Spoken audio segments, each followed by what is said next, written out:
Okay, hey everybody. So this is my presentation and it is a continuation of mastering rhythm skills and it covers pages 383 to 391 in our textbook. So to start off, our first basically skill that we're continuing on is tinkling. So, tinkling is defined as a rhythmic activity that involves individuals or pairs jumping in between, straddling, or standing outside of two long poles. This actually originated in the Philippines. It imitates the movements of the tentacling birds, basically as they're walking between grass stems or running over tree branches, etc. So, and this action actually really gives a good application of basic rhythmic movements. It would be a really good activity to start off when you're in the beginning stages of teaching rhythm. Tinkling is very similar to jumping rope. Just instead of using a rope in one individual person, you're actually using two bamboo sticks with two people at the end of the bamboo sticks, and then one person jumping in and out. Um, the action is actually the performer hopping or jumping on the outside of the poles when they're together and in between them when they're apart. So usually a 4 count beat is used for tinkling because that is the most familiar beat to students. But once they get more advanced in the skill, they would be able to use a 3 count beat. Now, as we talk about in class, usually when you're starting off with a new skill, you'll start off with, the absolute basics. And just like we were talking about that, in tinkling, beginners should start with stationary poles just on the ground, where they're just getting used to jumping over the pole, the size of the pole and all that.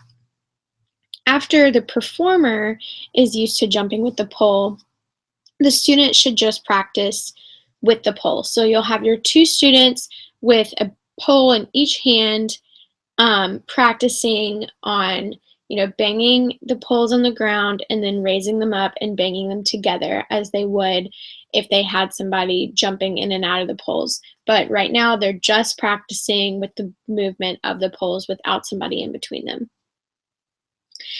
A good way to encourage your students when they're doing tinkling is to say, watch your partner and not the dancers. So the two students who are at either ends of the pole, it's very important for them to stay focused on their partner rather than the dancer, because if the dancer that is jumping in and out of the poles gets off beat and the person controlling the poles is concentrating on the dancer, then they too will get off beat and the entire thing will just be a disaster. If the two people controlling the poles just focus on each other, then they will always stay on beat regardless of if the dancer gets off beat. PVC tinkling sets are what are generally used in classrooms today, and they can just be found at any sporting goods store for around $60 to $75. So the next topic that we're covering is folk dancing. Folk dancing is basically defined as a style of dancing with grassroots oranges strongly integrated into the culture of those who perform the dances. So it's called folk in contrast to dances originating in royal courts. And folk dancing is not just one particular dance. There is a unique folk dance for almost every ethnic group in the world, whether it's rural or urban. Some examples of folk dancing steps that you're probably familiar with are the grapevine and the waltz, while there are some others common ones thrown in there that would be new to students. It is very important when you're teaching folk dancing that you also teach the historical background of the dances. It's generally pointless to just teach the dance because then the students will just see it as any other old dance. Wow, it's not. It has very strong background, historical background, and therefore you'd be depriving your students of an educational opportunity if you didn't let them know of what the dance meant in history. Folk dancing should never be one of the first dances taught or learned. Um, the students really need a strong basic rhythmic movement skills, generally because you're doing multiple dance moves in a sequence. So if the students can't, tap their foot to a beat already, they're not going to be able to put multiple dance moves in a sequence. So this will be later on in a unit on rhythmic movement.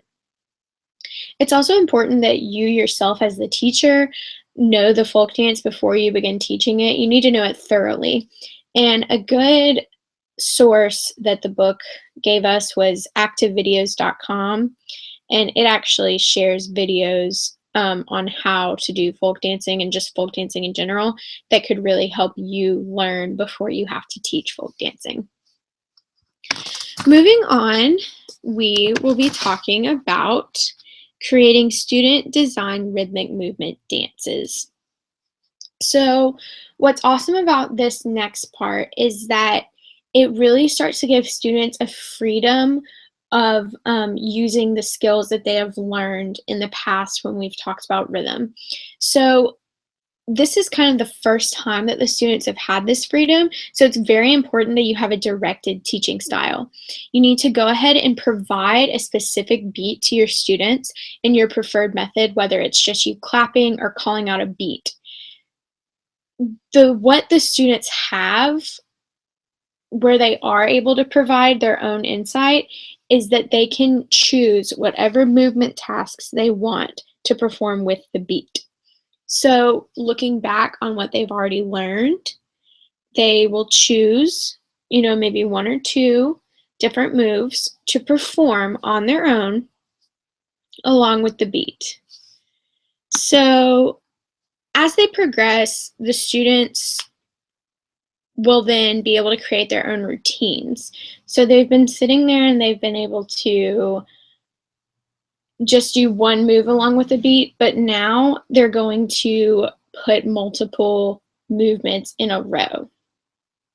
It actually really helps apply the skills that they've learned, and using their imagination helps them learn more, and it's very engaging because you're then able to walk around and see how your students are doing with moves that they've learned before. So, building off of rhythmic movement dances, we have rhythmic dance scripts. So, this is kind of like the student designed rhythmic movement dances, but it provides less guidance and allows for more creativity for the students. There will be a little bit of guidance, perhaps you'll say it needs to be, 30 seconds long, or you need to make sure you incorporate 5 different moves. But the guide that is the limit of your guidelines. The students will have the option in beats, props, formations, and spacing. So, something that is a good guideline is that students usually find it easier to create a dance with a familiar tune. So, perhaps if this is the first time that your students are doing something like this, it would be a good idea to provide maybe a current popular appropriate song for your students to dance to so that they're less concentrated on becoming accustomed to the beat and more concentrating on how to perform and how to come up with this dance. What's great also about the rhythmic dance scripts is that it involves small group collaboration, and it brings back previously learned material, and also it really is a good way for you to see how your students are progressing and making sure that they're retaining the material that you've already taught. So finally, we're going to talk about performing in front of others. So this is a great way to, kind of give a final assessment to a unit on rhythm. Perhaps you divide half of your students up into one group and the other half into another, and they come up with their own rhythmic dance script, and then they have to perform it in front of the other group. It's a very highly encouraged experience that will give the students a learning opportunity that they may not have been able to receive by just doing it in front of the teacher. They're learning how to hold their concentration, and they're gaining self-esteem and self-confidence by being put in front of their classmates and showing what they've learned to their classmates. And also, the classmates who are observing the dance, they're learning self-esteem and self-control and self-confidence by being able to watch their peers and learn from their peers, maybe something that they didn't know as well while during the unit.